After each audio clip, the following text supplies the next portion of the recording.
Président, la ministre responsable des questions d'itinérance a refusé de rendre publique hier l'entente de principe qu'elle a signée avec Ottawa. Pourquoi? Jusqu'à cette signature et sous les gouvernements Charest et Marois, ce sont les Québécois qui géraient les 20 millions de dollars par an provenant d'Ottawa pour aider nos citoyens qui vivent la dure réalité de la rue. En fédéraliste dominateur, le gouvernement Harper a décidé d'obliger Québec à consacrer l'essentiel de cette somme à un seul usage, le logement privé. Cette approche conservatrice tourne le dos au logement communautaire et coupe brutalement le financement des autres services dont les itinérants ont besoin. La ministre a déclaré hier, et je cite, « Le problème, il n'existe pas. » Si elle dit vrai, 100 de la somme fédérale serait gérée par le Québec. Nos informations indiquent au contraire qu'elle a laissé 65 sur la table. Il y a une façon simple de savoir la vérité, qu'elle dépose ici aujourd'hui le texte de l'entente. Madame la ministre déléguée à la réadaptation. Monsieur le Président, je vais y aller tranquillement, calmement aujourd'hui, espérant me faire comprendre. L'accord de principe sur l'ASPLI, c'est la stratégie de partenariat à la lutte à l'itinérance, respecte les orientations du Québec. Québec, c'est ici. En ce sens, cela respecte aussi la volonté exprimée dans les motions adoptées à l'Assemblée nationale. Même si le député de Rosemont refuse d'admettre que le logement est un pilier nécessaire dans la lutte à l'itinérance, c'en est un. C'est clairement inscrit dans 2 documents du Québec. Dans la politique de lutte à l'itinérance, on identifie le logement comme une action prioritaire. Politique qui a été déposée par leur gouvernement avec la députée Joliette à la page 36.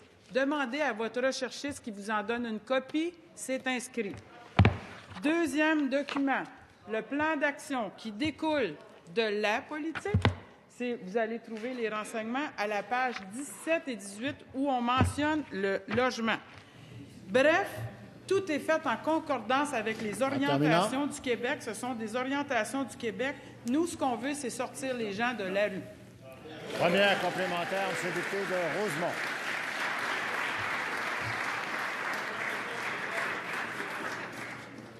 Monsieur le Président, la ministre essaie de noyer le poisson. Tout le monde est d'accord que le logement est une des variables de la sortie de la rue des itinérants du Québec. Tout le monde est d'accord. Mais est-ce que c'est le logement à 15 à 60 ou à 100 Bien sûr, il y a du logement dans l'entente qu'elle a signée. La demande québécoise, c'était de nous laisser déterminer, comme on le faisait sous M. Charest et Mme Marois, le pourcentage qu'on considérait nécessaire pour le logement. Confirme-t-elle qu'elle a laissé 65 sur la table? Madame la ministre déléguée à la réadaptation. Monsieur le Président, non seulement on veut sortir les gens de la rue, mais on veut leur fournir un toit. C'est une des orientations. Je vous ai parlé de la politique et du plan, mais je vais continuer.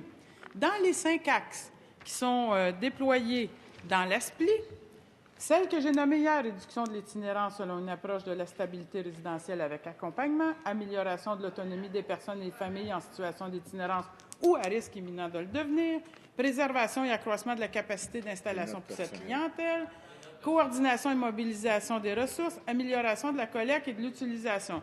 D'ailleurs, encore pour aider la ou le recherchiste du député de Rosemont, je vais vous transmettre le document sur lequel vous vouliez hier une copie. C'est sur le site du fédéral. Vous allez avoir les 5 orientations et vous allez constater.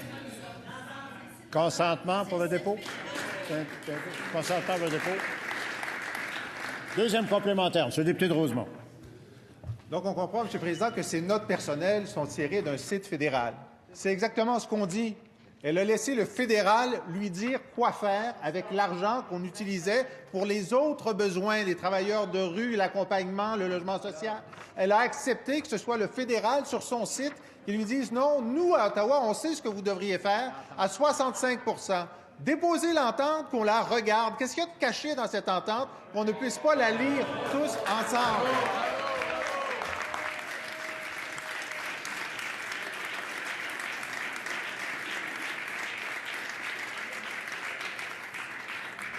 Je voudrais tout simplement signifier qu'on ne peut pas imputer de motif et qu'on doit, dans le mot caché, éviter ce mot-là. Je vous suggère d'en trouver un autre. Je suis certain que vous êtes capable.